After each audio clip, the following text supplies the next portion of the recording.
Be more grind, rise, shine through the struggle. Black dollar circulate, flexing muscle. Politics and biz building walls like bricks. Motown soul rap mixed in the fix. Tiny cover spitting truth, microphone holder. Past the noise scene, watch growth in the folder. Black biz bright spotlight in the dark. Hustling hard, lighting sparks in the park. Bring on new, where we breaking glass ceilings. All black every day, income healing. Donnie Glover, flip the script, let's go. Black Wall Street, roadmap, be more flow. Real talk, stock rise, dreams ain't looking hollow. Blueprints, handshakes, enemies wallow. Baltimore kings, queens, crown on the throne. Legacy built, stone by stone. Headlines, deadlines, moves in the background. Politics, money clips, elevate the town. Black biz strategists, wealth can't be missed. Twist the plot, make the whole world twist. Be more news, success we inhaling. Victories, IRS, no detailing. Donnie Glover, rise to shine, let's glow. Focused on GDP is $23 trillion. 23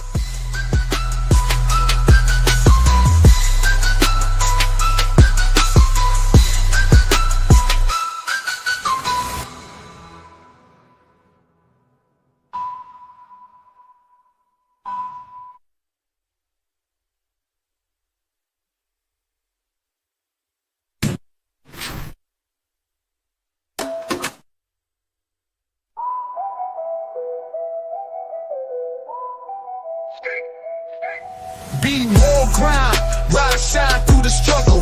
Black dollar circulate, flexing muscle. Politics and biz building walls like bricks. Spitting truth, microphone holder. Past the noise scene, watch growth in the... First name's Donnie, last name's Lover, in it to win it for the long haul, baby. All right. Now, I've been trying to do this all night, and I'm going to take my shot. Ufuoma? Woo! Phenomenal job. Yes, Ufuoma. Good morning, Donnie. I'm wondering if the U is silent, is the O silent? I'm like, I have the no... second U is silent, and it's ooh, like ooh, that girl got that fire. Oh, wow. Okay, now the last name, Agarin? Agarin. Agarin. What a beautiful name. Where's it from? It is actually Nigerian. I'm West African, first generation American. So my father is Nigerian, and it is Urobo. It means peace of mind and total well-being in my father's language. Igbo, Yoruba? Urobo. Urobo is close to the Igbo people, but they're in the southern part of Nigeria. Okay, because I got little jokes about the Igbos, like they the Republicans of Nigeria. No. They are a little bit, though. I'm not going to lie. I love my Igbo people. We do have some very progressive and democratic liberal Igbos, but they tend to go with where the conservatism in the pocket is. I notice about my people. So, Ufuoma, yesterday, now let's get your title in there. You are the executive director of the Legislative Black Caucus of Maryland. I am, and I'm also the president of the Baltimore City Young Democrats. And today I'm running for the president of the Young Democrats of Maryland. You can be both. I can do all things through Christ who strengthens me. So you can do all three things. I can do all 15 things. Okay. I thought the Jamaicans had hustle. Now we know. Thank you so much for having me on the show, Donnie. I really appreciate you for inviting me this morning. Well, my back was against the wall. I had no choice. I had all of these positive people saying so many wonderful things about you. I'm so glad to hear it. I'm very glad to hear it. Andy Pierre seems to be your biggest fan. Sorry? Andy Pierre seems to be your biggest fan. I'm learning that. I've learned that as of recently. I know him through, like, in passing. I never expected to have this level of support from someone in the public, just naturally. But I appreciate it. So tell us about yourself. Well, Just to start it off, I am a public servant. I'm a political strategist. I'm a public interest lawyer that works in policy. And today, well, through Sunday, I'm running for the president of the Young Democrats of Maryland. Currently, I serve on the Baltimore City State Democratic Central Committee, and of course on the Baltimore City Young Dems board. I've been in politics for the better part of my life. It's been over a decade that I've worked in policy, from city hall to the state government. And I'm just really passionate about bringing the grassroots advocacy of Annapolis to the whole entire realm of the Young Dems in the state of Maryland. You might not like this show because sometimes I can be very critical of the Democrats in Maryland. I don't mind critical analysis. I think that it's important for us to hear the people. I'm all about bringing power to the people. So you have to be able to take criticism and hear what they have to say. I mean, you've been there 10 years, but you've been there long enough to know that the Republicans have had two governors in the past, 2002, 2014. 2002 was the first Republican government in 36 years. And I think a big part of it was both Ehrlich and Hogan had a black man running with them. And not just a window dressing black man, a black man that's going to be a black man. Because, sometimes, but they say all skin folk ain't kinfolk. They do say that. This is true. Yeah, I'm here. Hey, how's everybody doing today? Good morning. Good morning. Good morning. Good to finally see your face and connect with you virtually. Our future president of the Young Dems. I'm honored. Thank you. So this is this election cycle. This next couple of elections is going to be real important for the Young Democrats, in my opinion. Why? I've been fighting a little war on your behalf on the internet just now, over the last night, and I don't, folks don't seem to understand this thing. It's like, listen, we're outgunned. The Republicans, they have this MAGA stuff. They're bringing in their young folks. They're all galvanized. They're making YouTube videos. They're controlling their narrative, and our young people are over here crying because a compare and contrast graphic was too. Oh my God. Come on, man. Tighten up. You want to run. You're in politics. The Young Dems is supposed to be the training ground. Why is it that the cats that are coming out of the Young Democrats can't win a campaign? So I'm looking at it like this. I'm a person, everyone would know me, who knows me, knows I'm all about the work. I'm not about the politicking. I'm not about competition and infighting and anything like that within our party. I think that the real deal when it comes to the Republicans really being able to succeed, especially over the last couple administrations and just currently now with the MAGA Republican wave, I would say that they are able to get their youth and people from all stages and walks of life fired up about their messaging. And I think that they are supporting a candidate. They're firing up behind a candidate. I think the Democrats are supporting causes. We have lots of causes, but the one cause is to bring purpose to, the purpose of our country to fruition. I think everyone deserves a quality of life. And if you're able to get behind a candidate just because he's rah, rah, rah, that's cool. But I think that the Democratic Party, we need to definitely hone back in on what our purpose is. And that's what I'm all about, bringing that full circle. What's that purpose? Well, we also got to bring in more bodies. What's we that need new members. I agree that we do need to bring in more. I think that we're able to get young people in the room if we're able to create value for them. And I keep starting with young people because at the end of the day, we are the next generation. Young can range right now from 16 to 40, just looking at it. But people get civically engaged like myself starting at like 7 years old.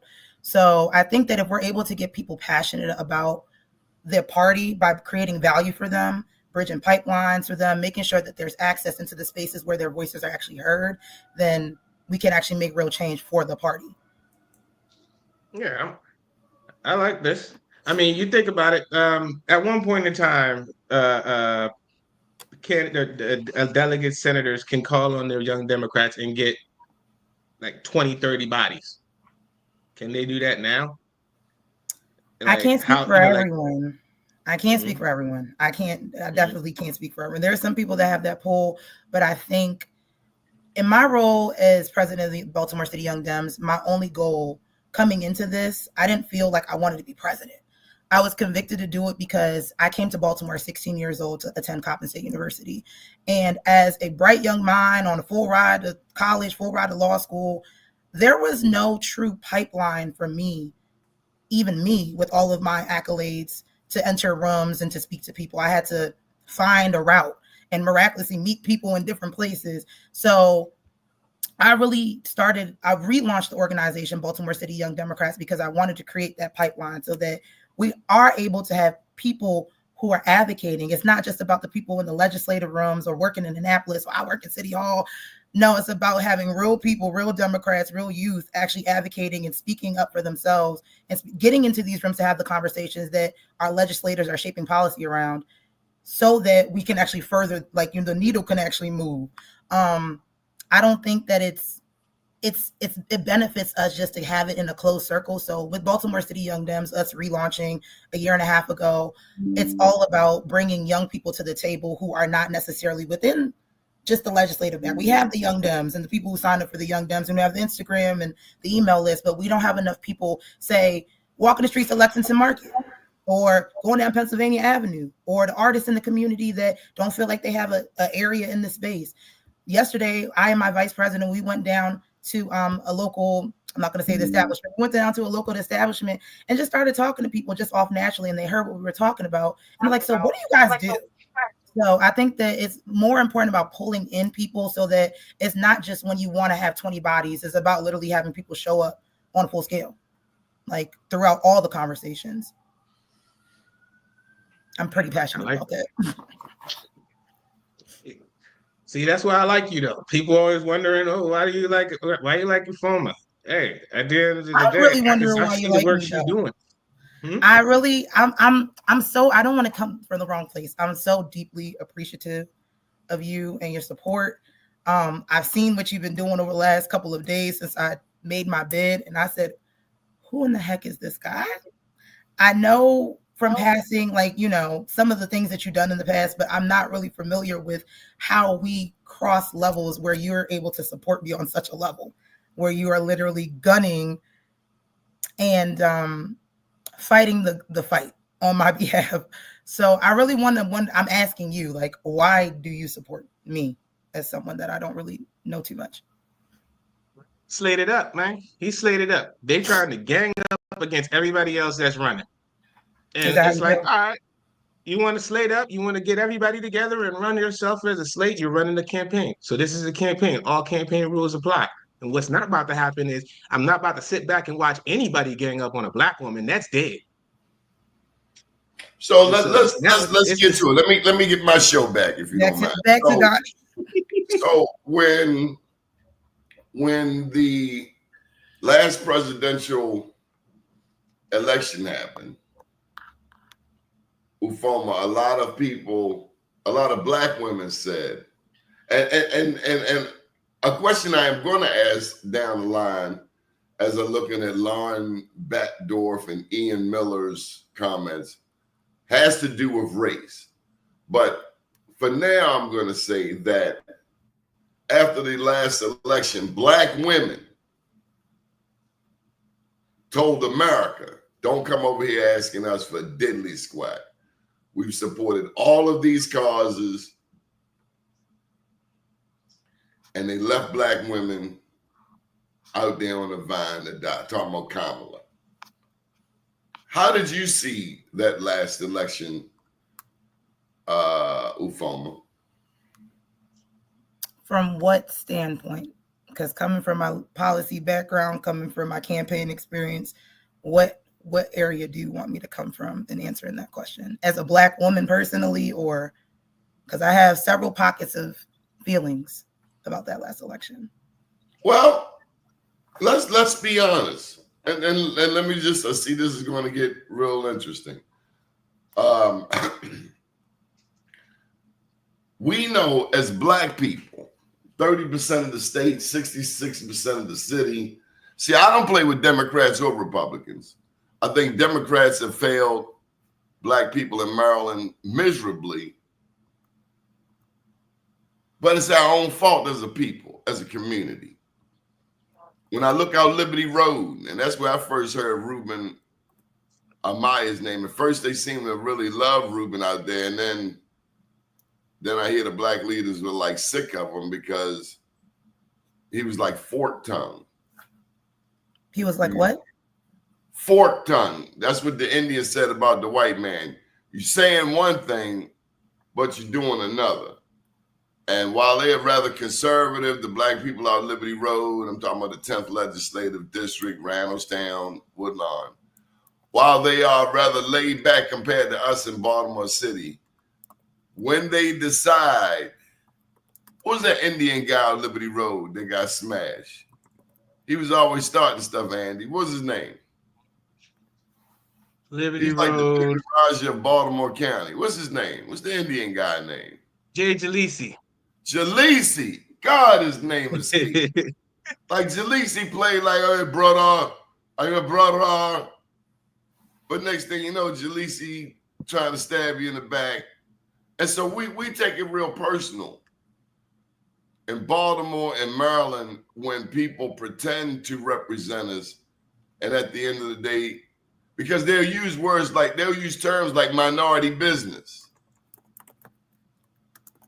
Disenfranchised. As if, when I say minority business, that means I'm down. That doesn't mean you're down. It's a very complicated issue. There have been people fighting going back to the days of Perrin J. Mitchell. So we as black people, we are leery of anybody. Black, white, light-skinned, dark-skinned, we don't care. And that's how Larry Hogan ends up winning. Yeah. Because they bring in a Boyd Rutherford, who many of us know has integrity. And then, West North Avenue gets $50 million from the next governor afterwards because of the groundwork that's been laid with Republicans. So what do you stand for, Ufuoma?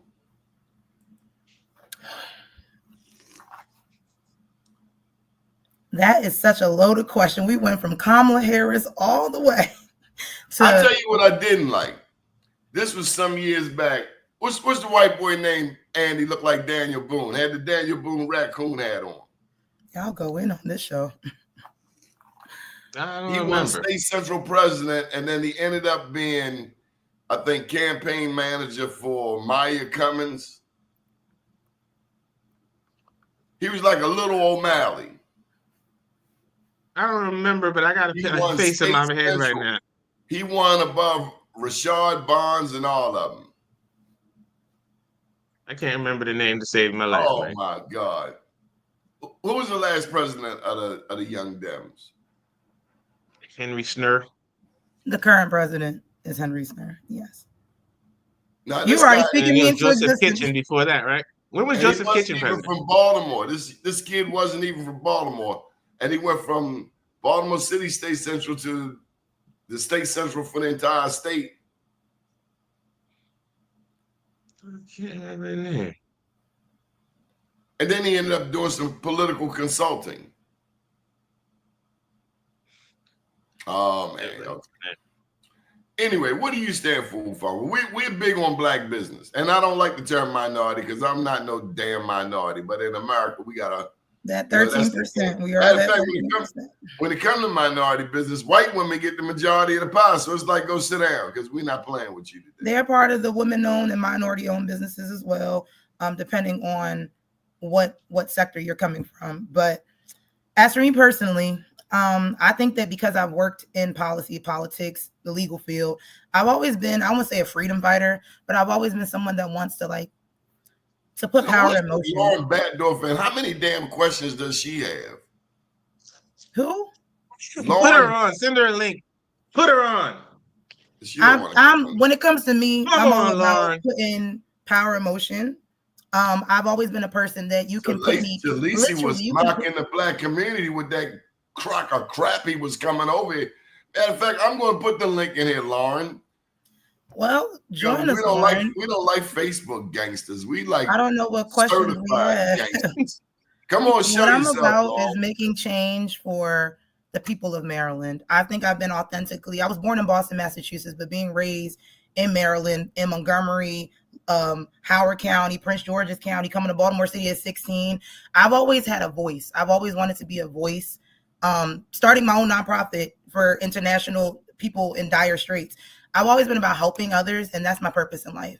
I don't feel the need to run and do anything for a title because my work speaks for itself. I am running because I was convicted. I think God gave me the grace to be able to look like this, to be able to speak, and to be able to have the brains that I have, to be able to make change for people. I have agendas. The Black Caucus, for example, the last 3 years I've been with the Black Caucus, we've had like a 90% success rate on our policies. We literally have pushed through crazy bills crazy bills as in the amount of bills, but also impactful bills that are changing the landscape of the state of Maryland. That's what I'm about. I'm not about just saying what you're going to do and not showing up. It's about actually bringing real results. Anybody that knows Ufuoma Agarin, before you knew me running for any type of office or being a part of the Central Committee as of recently, they know the work that I've done before you walk into any room. If you don't know me, you can Google me and see that. I'm not about the rah-rah. Andy might know that I'm not really, if you search me, you can see that I'm not really here to argue on Facebook. I'm not here to go back and forth with people who know what I bring to the table. My opponent or my fellow candidate, I don't even like to call him my opponent, honestly. He has a breadth of experience as well. He brings certain things to the table. And I think that I respect him for all the work he's done in Baltimore County, regardless of what people might have to say about him. I'm not really too familiar. I don't keep my ears to the ground when it comes to the rubbish. I'm really trying to get results for the people of Maryland in every sector that I'm in. Well, let me tell you, I do pay attention to the rubbish because as this lady, what's her face, Lauren Botdorf is commenting. I think what is she saying? Hey, Lauren.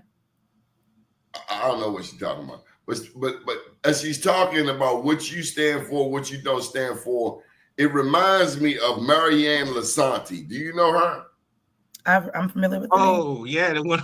You remember Marianne Lasanti was a delegate from Harford County who went blabbering, and I didn't see Lauren or anybody else out there saying any damn thing about Marianne Lasanti, but she called Prince George's County the nigger district. Did she? Hard off. Yeah. And I'm surprised she still was able to walk around Annapolis. We live in a racially hostile America with a president who is repealing everything back. So quite honest, we're not looking for tepid leaders. No. Agreed. We're not necessarily looking for Malcolm X, but we certainly aren't looking for Pee Wee Herman. These issues are real. And unfortunately, I didn't make racism, you didn't make racism, but we live in a country where we are checked on everything we said and do. When we done put more blood, sweat, and tears in the building and the maintenance of this country as any other demographic. So we really don't have to apologize. Absolutely not. For our blackness. No, they're definitely not happy. I'm not going to. I'm going to let you all know this now. I'm a first generation American born citizen. I am the child of a West African on both sides.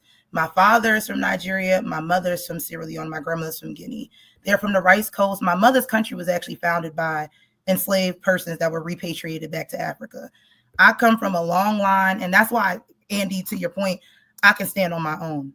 I don't need anyone to back me because I have my ancestors and I got God. I think that we as Black people need to stop capitulating and apologizing or feeling scared to step into certain rooms, and we need to take back the authority that we naturally because of other people's insecurity. I think that that's because we've been put into a place where there is an understanding that, so sorry, I have a dog and he's ready to fight too. I got one too. We on lock. Don't worry. Roof. But I think that we've been always put into a place where we are not the superior, we're not an authority. But in the state of Maryland, we have the largest Black caucus in the nation. We have 67 delegates and senators that represent the Black people of Maryland. I don't think Maryland's landscape is the same as any other landscape in this, and we're so close to the Capitol. It's not the same as when you go to another state that doesn't have as many Black representatives. I think because we have Black people in power and that we are continuing to push not just for our Blackness to be in power, but for fairness and equity to be on the table. That's important. I, as a person coming from a West African background, I've been cycled out of Black communities sometimes. People say you're African. You don't have the same struggle, but you don't know what my people went through. My people are part of your people to begin with. Some people. And not all skin folk, like we've seen, not all skin folk are kinfolk. So I don't take the racial. I'm very Black. I'm very proud to be Black. America makes us racial. I just got to throw that in there. It does, but I think we don't wake up issues. We don't wake up there.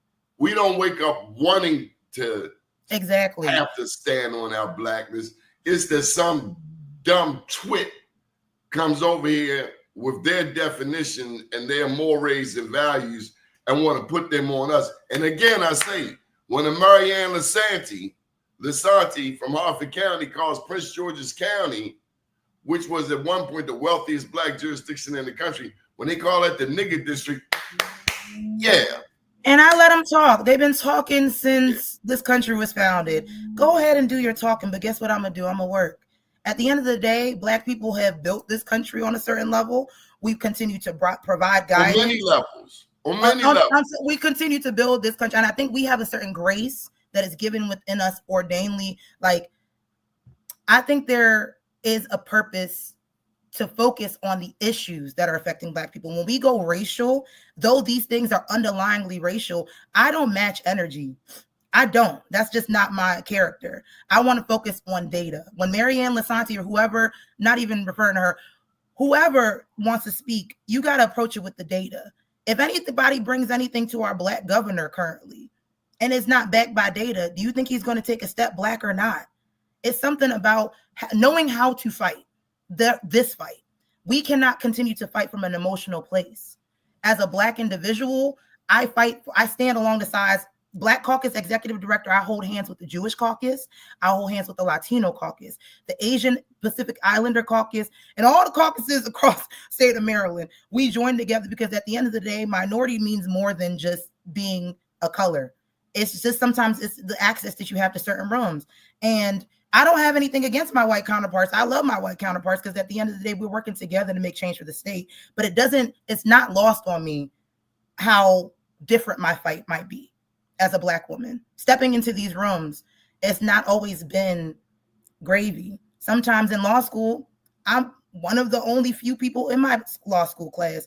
I'm going to law school with people that went to Harvard undergrad and all these things. And I went to Coppin and HBCU. People tend to look down on Black individuals when they're in leadership, when they're pushing for things, because they think everything is about being Black.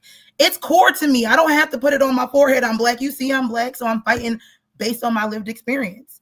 And when it comes to living in a place like Baltimore City that has a huge Black community, and I've lived here since I was 16 years old on my own, having that experience, and I've been homeless in this community. So knowing what's accessible to me in the city of Baltimore, knowing just even in a Black community, what we're able to do as a youth, it just, I'm more so about building the structures and the pipelines so that Black people don't have to feel like it has to be this racial infighting. They're going to continue to do, whoever's doing that is going to continue. The powers that be, the people that want to galvanize people based on racial things, they can go ahead and do that.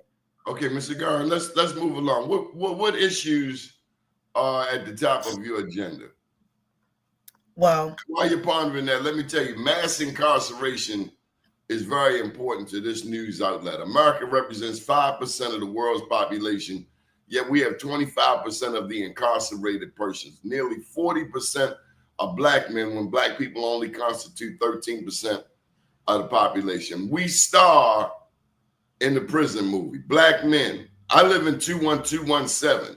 We got more people that have returned here from the institutions in a state, in a country where recidivism is 70%. But again, black women, although black women are opening more businesses than everybody else in America, black women are also the fastest growing demographic in prison. Any thoughts, Ufuoma, on mass incarceration? I do have plenty of thoughts on mass incarceration. And in my everyday work life, we focus on we have an amazing, within the Black Caucus of Maryland, we've had amazing agenda around public safety and justice reform.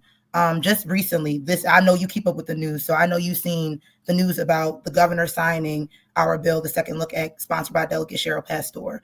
I think that it's all about, we have to rehabilitate our mass incarceration system. I don't believe that it's serving our people. As a state that is one of the largest states with the largest Black caucus and a huge Black population, we do incarcerate the most Black men. And that's something that I don't think that we have to look at, coming from a legal standpoint, we just have to look at the precedent, and we need to rewrite the precedent. And I think that being within the Young Democrats of Maryland, if we have more members that are focused on these issues, that's my goal, to bring in more people into the room to discuss these things. So it's not just Ufuoma in the back room with the Black Caucus, but we have coalitions, groups. We have Leaders of a Beautiful Struggle and all these other great organizations in the city of Baltimore that are focused on bringing equity, transparency to the table. I think that if we're able to discuss with our leaders and we're able to make change and move the needle in the state of Maryland, we've seen it happen in places like California. We've seen it happen in places like Massachusetts. I think that it's important for us to do that in the state of Maryland. I think young people, bringing more members, especially to the Young Democrats of Maryland, having a strategy that incorporates their thought process and their lived experience is something that will benefit mass incarceration, will benefit housing, will benefit the job workforce development, will benefit health, because we don't talk enough about health and environment and how that affects all of the crime that comes up from not having spaces in the environment to play in, and that leads to all types of things. Or we don't talk about the fact that the precedent, the historical precedent, is what allows some of these sentences to be in play. But we do have legislators that are fighting for it. We need young people to come up under them so we're able to continue that narrative. It's not something that can be resolved in one day. We've been fighting, like you said, Perrin Mitchell, that was from Africans Be Like, from that time. Perrin Mitchell, that fight is still going on. We are still, even within the Black Caucus, just speaking, I don't like to speak on behalf of my organization at all, but the small business 8A program, that's something that's they're fighting that right now. MBEs across the nation are under risk. I know because we work very closely with GASPA. We work very closely to support minority business enterprises, and we pass several bills every session that's focused just on procurement and advancement of minority businesses. I think that the conversation becomes very one-track minded when we don't see it as a full picture. Well, I, as a Black person, have a lived experience that speaks to all of it. So it's just like, I think that we need more people at the table to have not just the discussions, but actually in the room to be able to make the change that's necessary. So let me add this to the conversation. Baltimore and Prince George's County, nobody wins statewide without winning those two jurisdictions. Would you agree, Andy?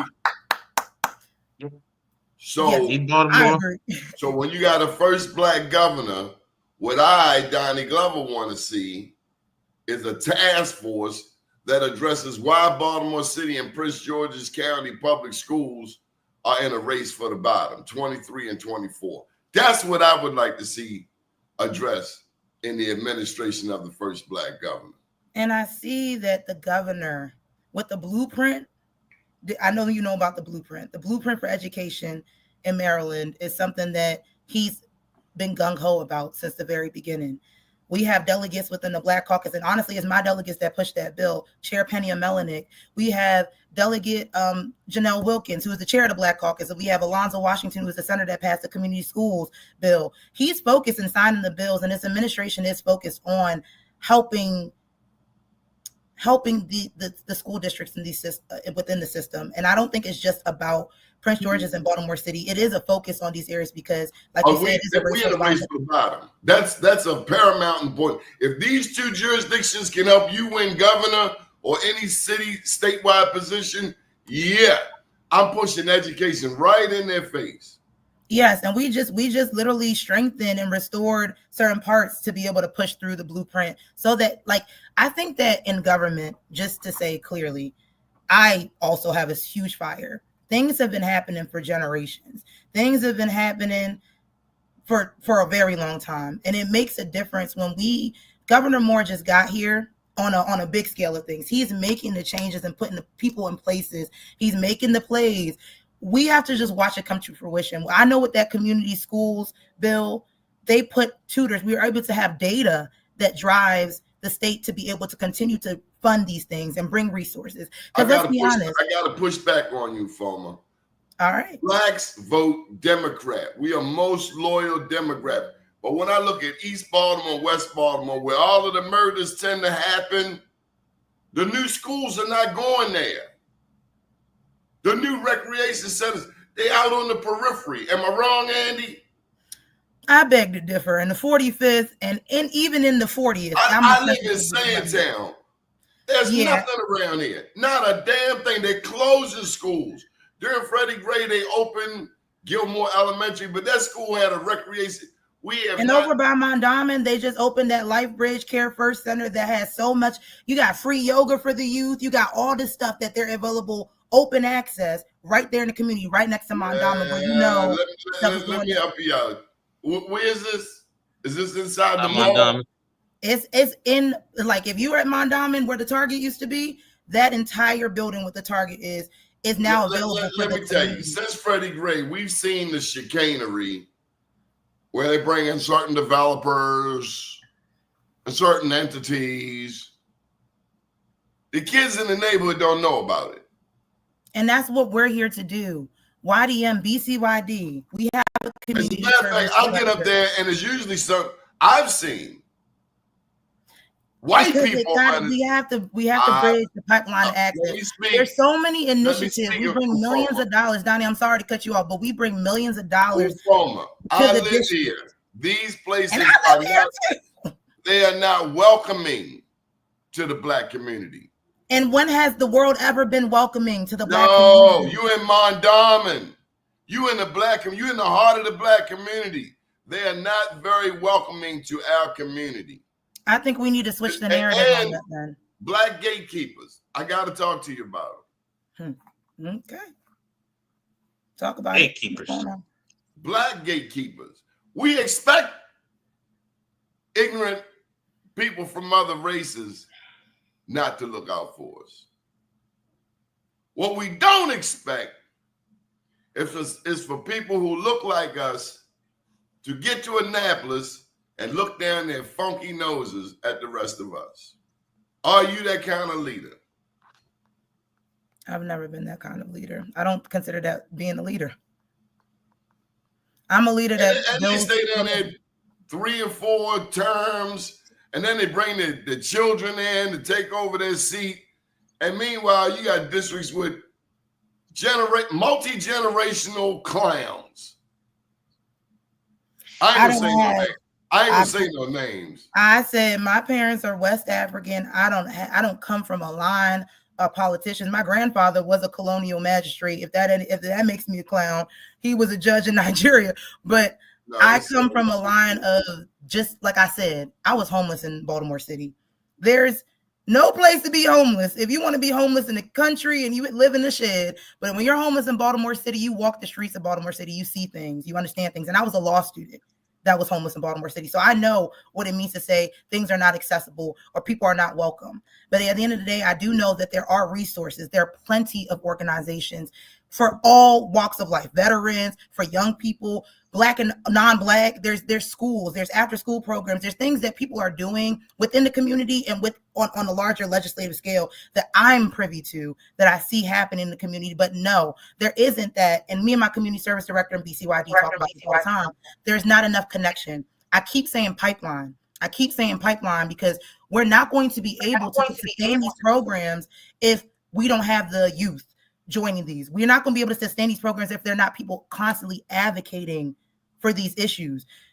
I personally know that there's things going on that are helping the community, but at the end of the day, the narrative in Baltimore City, and I think it's doing a detriment to us that nobody's doing nothing for the city and nothing's happening. That is not the truth. We bring millions of dollars. Let me tell you what's not happening, Ufuoma.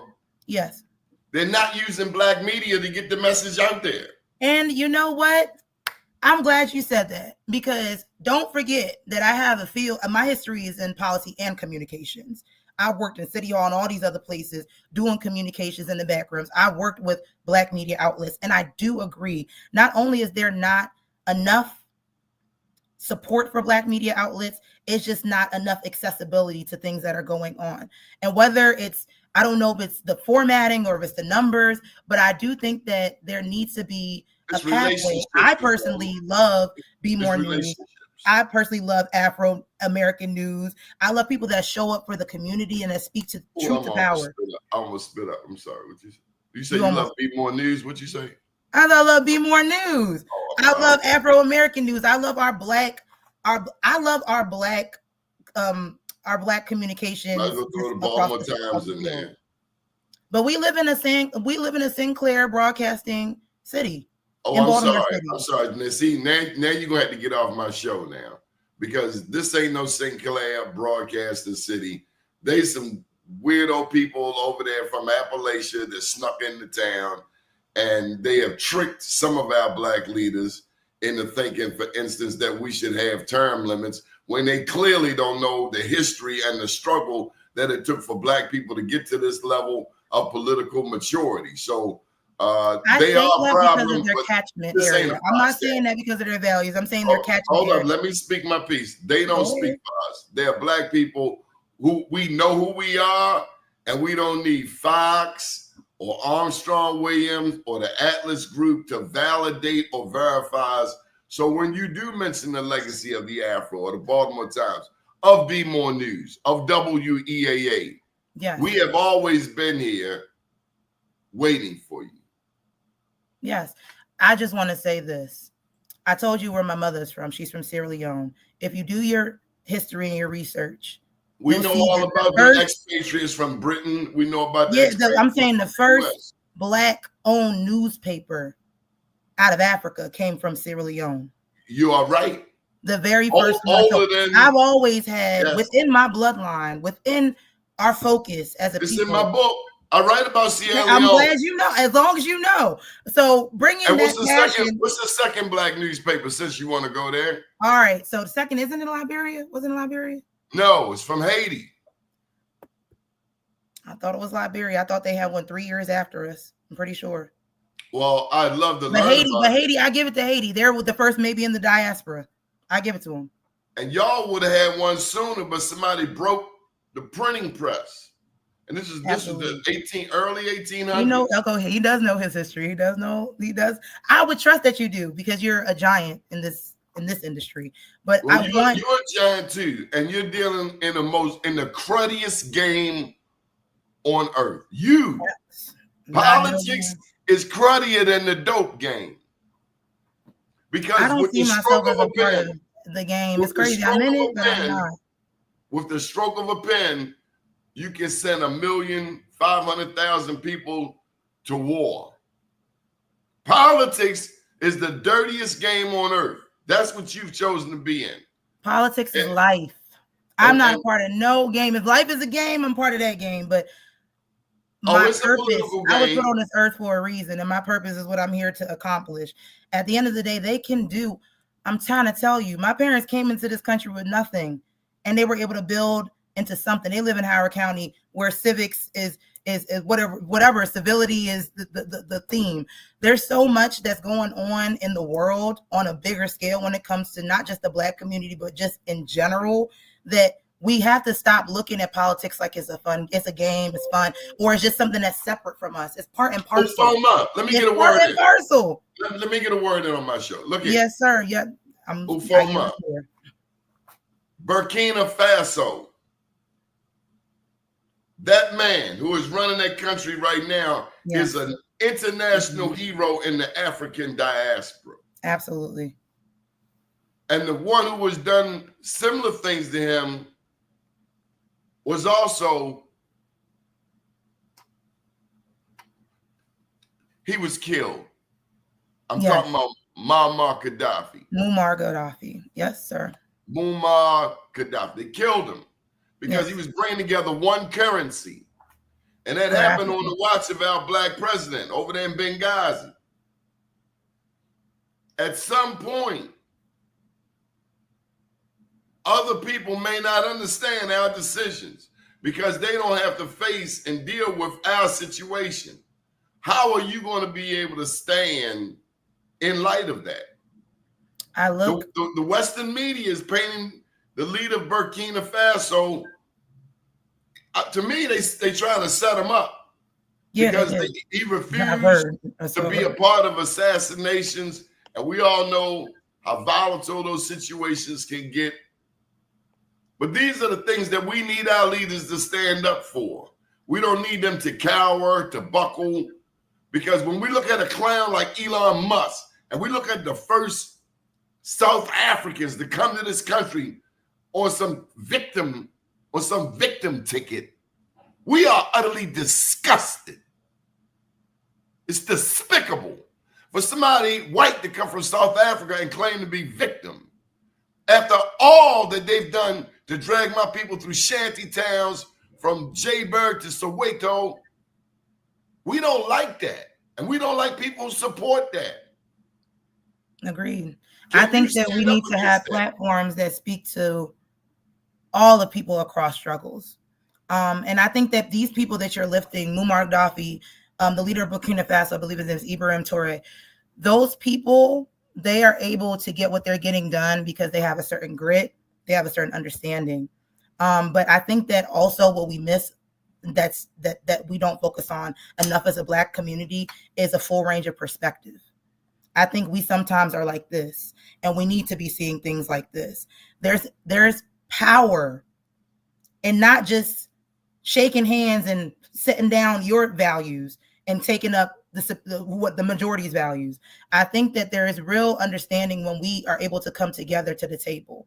I see it all the time in Maryland. I see it all the time in Annapolis. I see it even within my own board. I think when you have a wide range of, say within the state of Maryland, a statewide perspective, if you're understanding what the Republicans are saying and what they're advocating for, I personally have sat down with the young Republicans in Maryland. They've come to my office, especially right after the DEI crap that happened at the beginning of in January. They came to meet with me in my office as BCYD, and I said, I can't talk about politics in Annapolis. Let's take this out.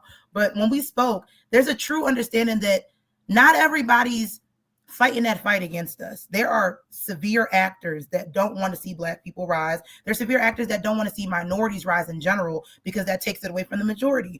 At the end of the day, I think that if we are able to have a coalition that's built across party lines, I don't even know if I lost myself, across party lines, if we're able to have a coalition built that speaks to everyone's experiences, and we're able to bring young people in to power so they're not begging at the edges of power and then looking at the senior generation to fix it, and then we get in there and we have to start again from scratch, we will be able to bring some real change. Not just, we got to start somewhere. We can start with Maryland, we can start internationally. The young people don't care nothing about politics. They see y'all as phony, all of y'all. The young people, there's young people that do care about politics, but there's a real understanding, even within myself. Believe me, I turned 30 this year, so I know I've started my life pretty early, and I have communication. I talk to the people that are doing what they're not supposed to do in Lexington Market. I talk to the people in Annapolis. I talk to young people across the state. Talk to young people in West Africa who don't have abilities. I have a foundation. They don't even have abilities to get a job. They're doing all this stuff for the youth. I'm talking to people across the world about this type of thing, and it's just looking like young people do care. They need to understand that politics, and this is what it is for YDM. This is exactly the reason I'm running for YDM. Politics is not a room with people that are faking it and talking about things. Politics is you. Politics is me. Politics is what we're going through on a day-to-day basis. I'm not here for the politicking. That's all those rooms.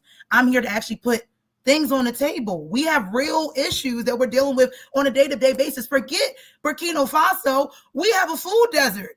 that we have food deserts in Baltimore City. That's something that we can legislate and resolve. And that's something that's going to feed into health. That's something that's going to feed into education. We have things that we can resolve on a day-to-day basis if we play that long game of focusing on. I disagree with you. The only thing we want to resolve is renovating Camden Yards and Raven Stadium. With the money that's gone into the Maryland Stadium Doni? Authority, instead of renovating and giving us a new recreation center in West Baltimore, there's one coming. But we look at other neighborhoods. We look at Reservoir Hill. We look at Cahill. We look at Cherry Hill. We come down here in the valley where the murders be popping. We see. Well, when you look at history of Baltimore, what resources being taken away from our community, money, and all of this emphasis. And big ups to all of the people at the VIP party at Afro Preak. But, damn the Preakness. We want to know how Black people are living around the racetrack the other 364 days a year. I have two things looking at it. The history of this city, William Donald Schaefer, what he was able to do in transforming the trajectory of Baltimore City by investing into places like that is what brings money into the city. Because our city, I worked under Stephanie Rollins Blake. I worked under Martin O'Malley, Larry Hogan, all of these people. It's been an exodus out of Baltimore. For 10 days, we had something 15 years ago about 10,000 families by 2020. And that's something that we were not able to accomplish. In order to build our city and knowing that Baltimore personality leading the charge, you got to have a personality, for one, who's not afraid to walk down North Avenue, who's comfortable walking down Greenmount Avenue. The truth our is, Baltimore City Senate delegation and delegates are very comfortable in their neighborhoods. From DEI, are we practicing DEI within the Black community? Because again, we have Black gatekeepers who get in these positions of authority, and all of a sudden, the top issues that they used to talk about, like public education, mass incarceration, minority business enterprise, next thing we know, they over there putting up umbrellas.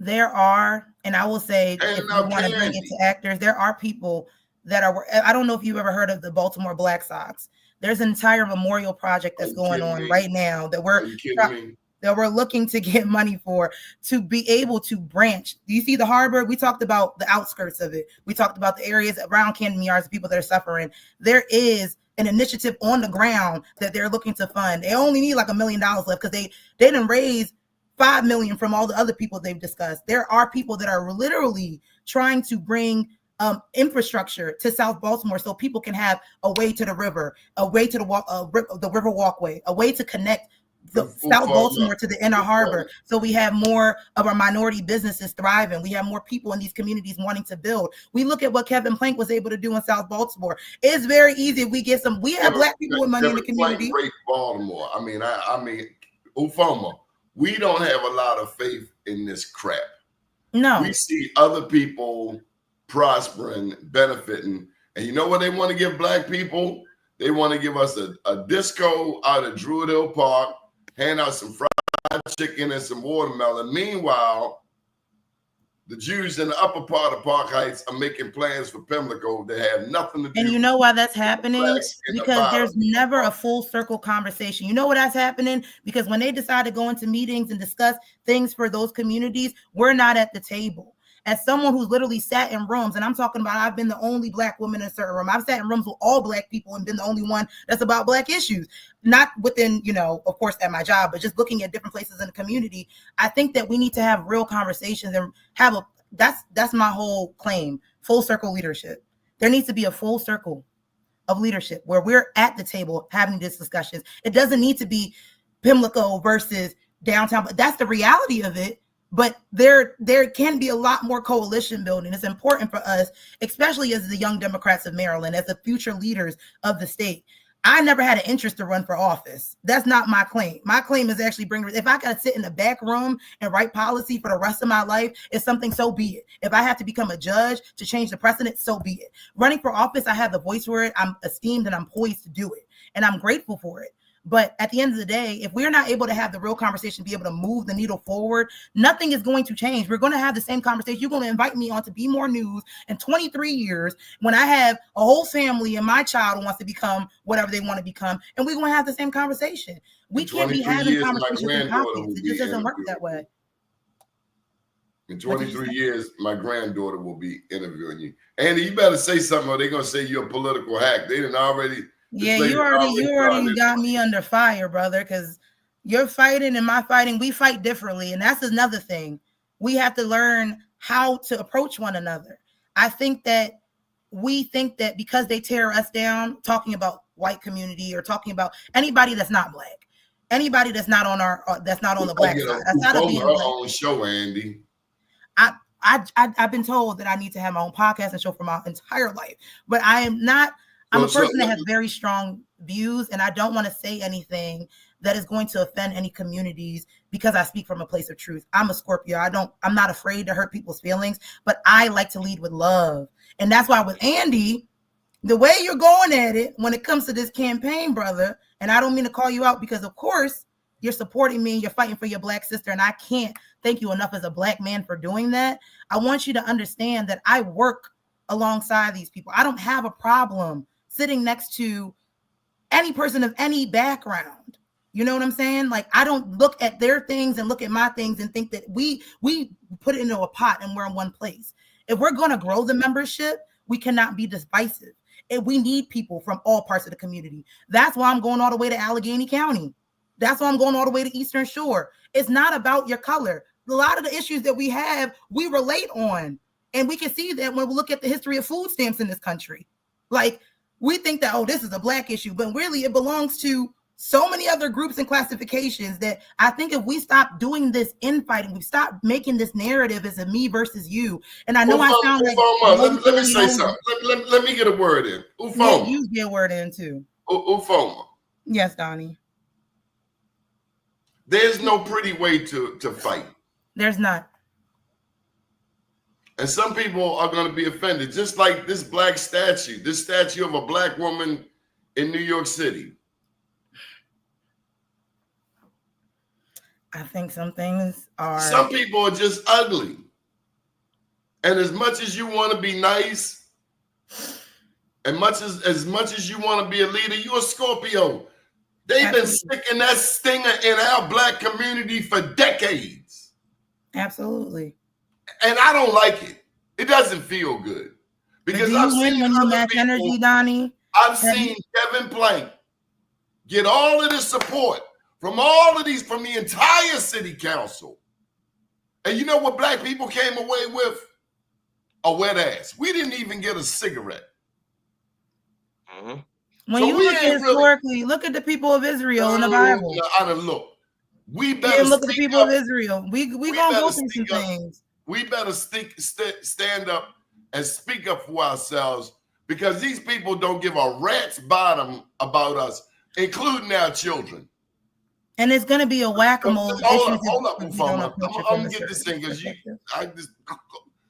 billions have come through the Maryland State Lottery. Billions. Yeah. Black people are the most loyal people who play that game. They renovated Raven Stadium and Camden Yards, but we can't get no new schools. Andy, you want to get a word in before we close out? Well, the thing is, I'm privy to some various conversations that's being had. And that some people are smiling in your face and saying nice things to you, meanwhile maneuvering behind your back. And you know what? You're nice. You're very nice. And in order for you to maintain that niceness and that integrity, I'm going to throw them hands for you. And listen, they want to do what they want to do. They can say everything that they want to say. I got their number though. So like they could come on this comment and try to change the narrative and say, oh man, you're making it look bad. But you know what? Those are the same people that are in group chats talking smack about you.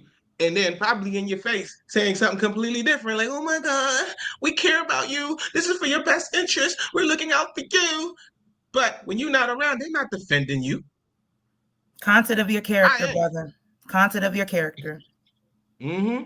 And move with integrity. And I'm all about putting purpose in motion unapologetically. I'm unapologetically Ufuoma. But at the end of the day, I'm always going to move with integrity. I'm going to stay true to my character. And I'm going to stay true to my purpose. And that's going to be filled with fire. But I hope everybody pulls up on this Sunday with all that fire that they have to vote at IBEW Local 26 in Lanham, Maryland from 11 to 1 so that we can make change for the Young Democrats of Baltimore. I mean, Young Democrats of Maryland. I know Baltimore City will be in the building, but looking forward to actually pushing forward that needle. Whether I win or do not win, I speak victory over my life. But either way, we going to win together. We going to have to push. We need members and we need to push this forward, and we don't need to fight one another. We can work together, and I appreciate your support. We're going to move forward differently. I'm asking you publicly if we can please, if we're going to focus on Ufuoma, let it be Ufuoma centered. It's Ufuoma versus Ufuoma. It's not Ufuoma versus anybody else. Everybody else can join my party if y'all want to. I'm going to stay nice. They might gut me like a fish, but guess what? I'm staying true. That ain't going to happen. That ain't going to happen. You might well, as well because I stop got there. black brothers that are behind me, but at the end of the language. day, I need y'all to make sure you're moving in integrity and with the character, content of your character, brothers. They didn't kill Martin Luther King. They killed Martin Luther King, but that message still stands, and that's what I was raised on. So I'm not here to fight anybody. I don't feel the need. I don't feel aggressed. I don't feel anything. They can come at me. I've been teased. I have a gap in the middle of my teeth. I'm a bald-headed black woman in America. I have a diastema. I've been tall. I've been told I look like I've been made fun of my entire life. Ain't nobody I ever had to fight. Nobody ever told you you're a gorgeous black woman? Thank you. They don't tell you that? I've heard that from so many different people. When you go down a life of the society not thinking that you're valuable enough, or as a black woman, society looking down at you as a black woman, even in leadership and politics and law, you get to a certain place where you don't care about what people have to say. Yes, politics is all about perspectives, but it's about purpose more than anything. There's people, I might die tomorrow, but I would just hope that people remember what it is that I'm about. And I hope they remember that I'm about intentional leadership and about putting power in motion.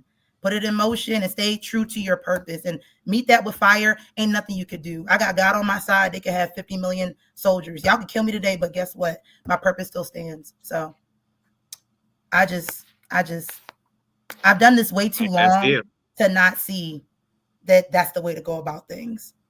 I'm not going to fight anybody. Y'all can fight yourselves. Let's build it together.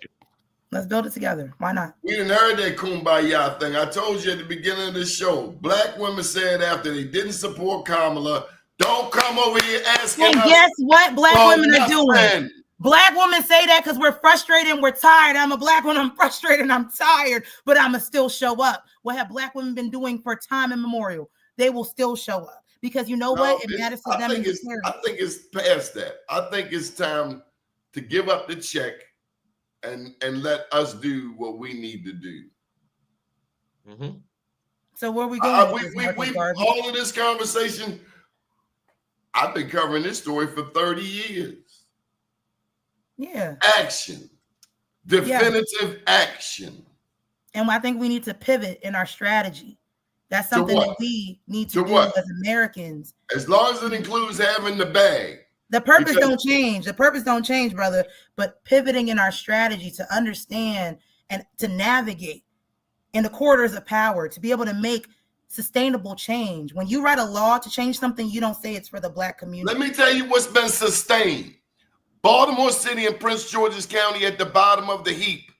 That's been sustained.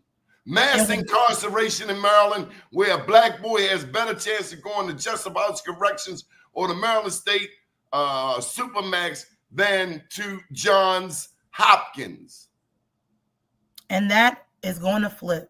Baltimore City and Prince George's County have the largest chapters of the Young Democrats. And though they're not in power and positioning now, we're going to push to make change. Let me just get this. We got a lot of accomplished African Americans who don't give a rat's bottom about Central Booking, North Avenue, Indian Head Highway down in Prince George's County. We've been to Indian Head Highway.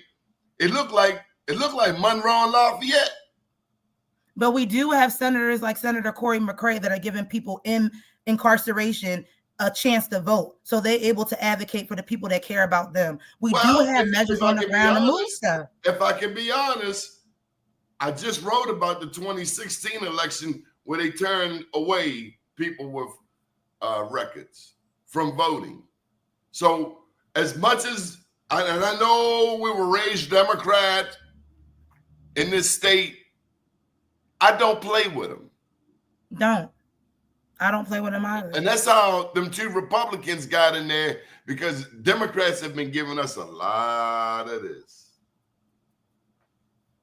So we need to put some real results on the table. That's all I'm familiar with. I don't know who. I told y'all I don't pay attention to the rubbish. I don't listen to the chitter chatter. I'm not on the social medias. You're not going to see me in political groups galore. I'm literally here to do the work and bring real results, whether it be legislatively, whether it be legally, whether it be in the community, whether it be politically within this like forum. The dispensaries. Look how much weed black people smoke. We don't have one black-owned dispensary in Baltimore City. The only one is in Prince George's County. And so you can't brag to me about our political power when it hasn't translated into economic dominance. One black dispensary in the state of Maryland. That is a damn shame. I think we have two. And that's a crying damn shame. Because I think the Maryland, guess where they threw the Maryland Cannabis Workshop by the MCA? Right down the street from my house, right here in Baltimore City. They are trying to access. We had so many people, and I know them personally, that are interested. And it don't happen in one day, Donnie. No, it does not happen in one day. White boys changed the rules. The same thing we've been getting locked up for decades. These white boys are now making a profit. It's despicable. And then we turn around and see that the governor did the largest part in history to relieve black people that not even just black, white, That's whatever. That's why we voted for him. That's why we voted for him, but we also have legislators that are pushing laws through. Senator Jill P. Carter, who's no longer a senator anymore. We have lots of people. I don't even want to talk about that 41st district fiasco. But their legislation is statewide. Forget the 41st on its own. We got people like Malcolm Rupp that are pushing through good cause expungement. We have people that are working on these measures. Everything you're going to say, I got a fight that's going on right now that's trying to counteract what you're saying. And it's not to say that we're not on the same page. I'm saying that there are boots on the ground regarding this. Take over. See why I want her as president? Do you see why I want her as president? You got to bring the policy to the table. We can't be having arguments based on opinion and feelings. I got the data. We got the policy. We're pushing it through. We're going to push it through. And honestly, I got too much fire. I got a little bit too much passion. I might not want to fight y'all, but I will yell at you. I will yell at you, and I will let you know what the heck I'm saying, okay? But I respect you, Donnie. I respect what you do. I respect the fact that you're going out there and you're speaking up. They've been sticking us up every time we go to the corner. Let's take the conversation outside of the black community and see what we're able to do. I know it's not about, we can't help others unless we help ourselves, but we recognize that we're in a place. And we've been in a place and all the things that we fought for as a community. You see how instantly they can be rolled back in the blink of an eye. We can lose everything. I went to law school because of a Jewish man. A Jewish man decided to give HBCU students an opportunity to get a full ride to law school. Let's look outside of our community. Maybe the Jewish community will get rid of them damn ground rents for people who own their houses. Let's talk to them about it. Let's not forget about the Gaza Strip.